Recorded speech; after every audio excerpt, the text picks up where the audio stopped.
Hello there, people of YouTube, and welcome again to the Spikehead podcast for what will be a TV review today, specifically a Netflix show review, where in honour of the Australian GP, marking the return of Formula One, which as of 5 o'clock on Thursday evening, so about 8 hours away until FP1, is still going ahead despite these coronavirus fears.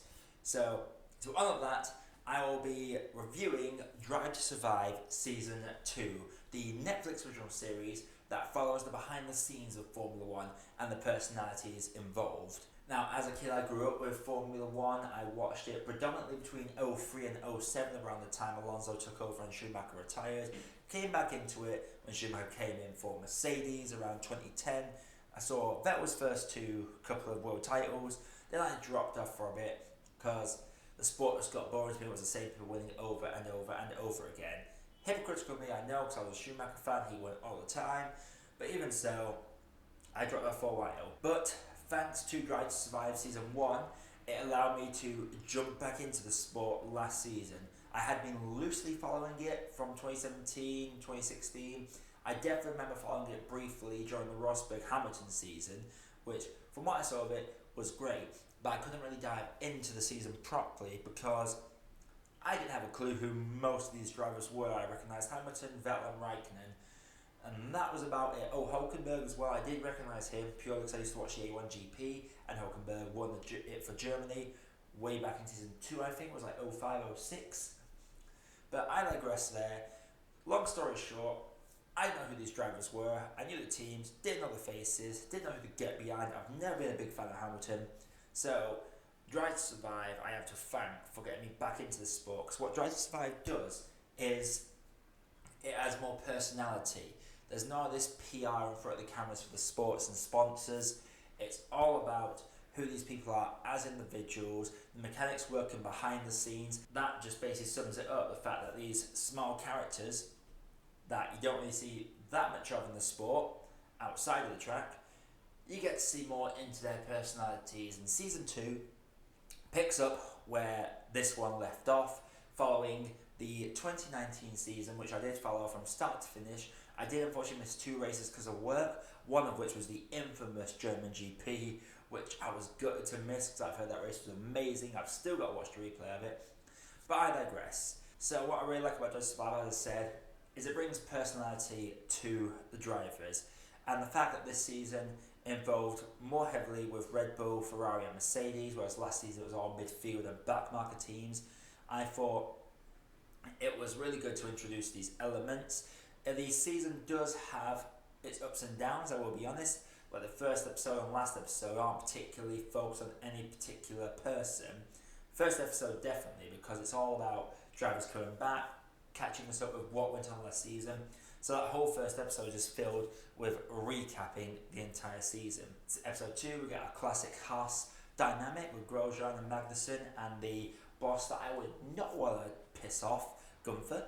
And that was a fun episode. For me, the real highlights of the season was episode 10, the very last episode, covering Gasly's podium finish, Sainz's finish, because I've grown myself to be attached to the McLaren team from 2018, and it's great to see that they've gone up. It's just a shame they've had to drop out of the Australian GP this weekend, which is why I think they might actually call off the entire Grand Prix. The episode with Williams was really good as well. I do feel bad for Claire, and I want to see Williams doing better this season. It would be great to see him back competing again. They just seem like really nice people off the track, the Williams team, and the fact that they managed to take this backmarker team that literally did nothing all season. I think George Russell had that one really good qualifying performance where he came 16th, and that was it. That was all we could write home about. Kubica did get a point for the German GP due to a penalty, I believe.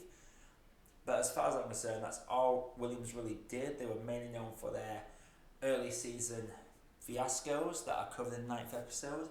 But Netflix somehow managed to make a whole episode out of that. And the Mercedes episode, well, I will say it's probably one of my least favourites of the season, outside of the Niki Lauda homage. They did what they could, because Mercedes did dominate all of last season. So when they did the Mercedes episode, What could they possibly look at? Let's just look at the one race where it went completely wrong for him. The only race out of the 21 where Mercedes were just not there and they failed massively. Didn't like that episode much. I'm still a big fan of Hamilton. He strikes me as a bit fake, but I do like that the show allows people like Hamilton and Toto Wolff to become more unfiltered and more aggressive. There are so many F-bombs by so many drivers and mechanics in this series. Good for Steinberg especially. Drinking game, take a shot every time he uses the F-bomb. You'll be drunk after an episode, straight up. Another one of my highlights of the episode with Nico Hulkenberg trying to get that lucid podium in Germany, which he unfortunately did mess up, and now he is going to be known as that F1 driver that had the longest record without ever achieving a podium. Gutted for him, but end of the day, there were worse things to be remembered for. I'm still gutted Massa never ever won a F1 title. That's probably why I'm a bit apprehensive about Hamilton. He got his first win in the last corner against Massa. That was back in, it was 08 I think. Yeah, it was 08 because Lewis Hamilton was the winning champion. But I digress. The Sainz and Ricciardo episode 3 I believe, that was a bit forced. I do see where they were coming from because Ricciardo obviously came into Renault, which meant Sainz lost his seat and he went to McLaren. So of course they're going to have an episode focused on these two particular drivers squaring off against each other, even though it did feel like more of a forced rivalry. Highlight for me as well was the Gasly episode. Honestly, last year I wasn't that bothered about Gasly. He was just doing poor the entire way through, and I didn't really stop to think about the effect it was having on him outside of the sport. And Jesus Christ, that was a rough ride for Gasly. I'm glad he got his big finale moment by getting that second place, because you could just hear the stress in his voice and the Bosch just breathing down his neck constantly. I like Christian Horner, who is very photogenic. Like, he looks suave as hell on those interview cameras, but damn, give Gasly a break. Like, I felt so bad for him. But for me, the personal best episode of the season has to be episode 6, all about Albon coming in.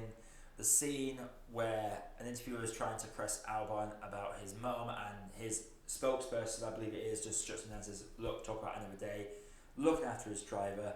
I'm surprised they allowed that to be in there, but it's nice to see how journalists will try and feed on these not relevant stories, and how publishers and agents will try and protect their drivers. That was a nice little window into reality. And of course, there was the unfortunate accident involving Hubert, which was, I'll be honest, I read there was an accident, and I remember someone tweeted, oh, why don't they restart the race? The action wasn't even that bad. So, me being a morbid, I looked for someone that got a video of it, and I felt filthy for it. Like, Lewis Hamilton's face, middle of interviews, breaks off, sees what doesn't happen on the screen, and it's a heavy episode, that one. It is very heavy, very hard to get through, but my God, was it effective. It really just shines a light into the dangers of Formula 1. And then even with that dramatic bit, we had the Albon comeback drive to finish, I believe it was P4, don't quote me on that, I need to go back and watch the episode again, though I've watched the episode twice now. Overall, Drive to Survive Season 2 has just added more hype into this season. The fact that the Managed to Take season had a lot of good races but quite a boring championship fight and develop all these stories, it was a lot of fun to watch. And even if you're not an F1 fan, I'd recommend going to watch it purely for the drama purposes, because it just does really well at cutting away the BS line between reality and professionalism. It blurs that line, and you get to know these drivers on such a deeper level. I used to love a lot of drivers. I've grown to love Ricciardo, love Sainz, even Vettel. I grew to love him a bit more in this series, despite his aggressive nature in the season. I felt even worse for Kubica. So George Russell, I can't wait to see what he can do this season. I did have my low points. There were some episodes that were a bit boring to me, like the Ricciardo Sainz episode, a bit boring. The Mercedes episode, meh, wasn't really that bothered about it. Even the Ferrari episode felt a little bit jumbled, which I thought was a big shame. I think one of my biggest pet peeves of this is the interview with Bottas, where Bottas was like, I don't care what anyone says, I want to win. But I distinctly remember there was a race last season where Hamilton was running away with the title. Safety car out, Hamilton first, Bottas second, Leclerc third. And Bottas is the only person that could realistically challenge Lewis Hamilton for the title. Safety car comes in, and rather than attack Hamilton, Bottas just plays defensive against Leclerc. Like, that just doesn't come across to me as someone that wants to win or win a title. So I really hope Bottas does come back with 3.0. As of right now, the Australian GP is still going ahead, but that could all change. I fully expect by 11 o'clock tonight that they might cancel the race. But in terms of this show itself, like I said, if you're not a fan of Formula 1, I would still recommend this purely because it's less about the racing and more about the psychological impact of the sport for the drivers, the behind the scenes stuff, the drama, the tension.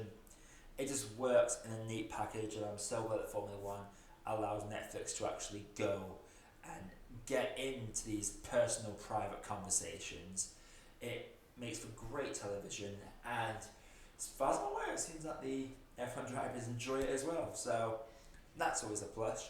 And for these TV series, I'm not going to go on a T rating scale. I would say recommend or not recommend, or meh, it's fine. This is a strong recommendation from myself. If you have Netflix or you're using some of Netflix, give it a watch. It's 10 episodes. I think it comes to about 6 hours watch time because episodes vary in length.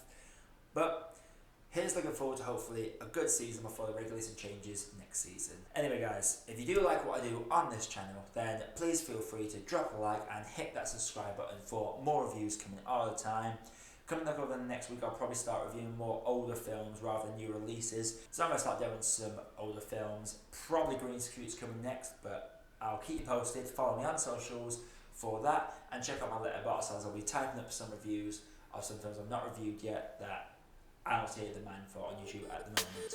And until next time guys, this is that Spikehead Podcast, signing off. Hey, thank you for watching, and thank you for making it to the end of the video. While you are here, if you haven't done it yet, please feel free to drop a like and consider hitting that subscribe button for more reviews coming all the time. And also, while you are here, there are some other videos over there that you might want to sink your teeth into. Have a good day guys, and do enjoy.